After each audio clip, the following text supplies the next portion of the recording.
Hi everyone, in this video I'm going to show you how you can set up your mastery on the Schoology, and we understand the mastery could be a very useful tool, especially if you want to get an overview of students' work throughout the whole year. So right now, if you click on mastery, most of the time you can see that you cannot use it because it says there are no learning objectives aligned in this course.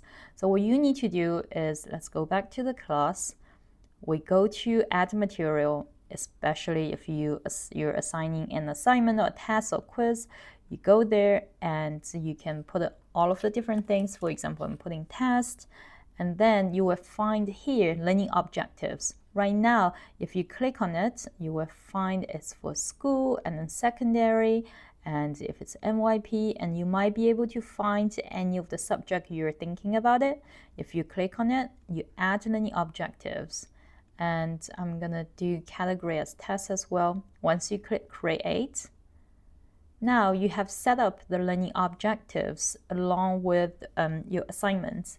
And if you go back to mastery, now you can find your mastery page just get unlocked, and then you can have an overview of how students are doing throughout the whole year, as long as you assign all of the different learning objectives throughout each assessment, test, as well as assignments. We hope that helps. Thank you.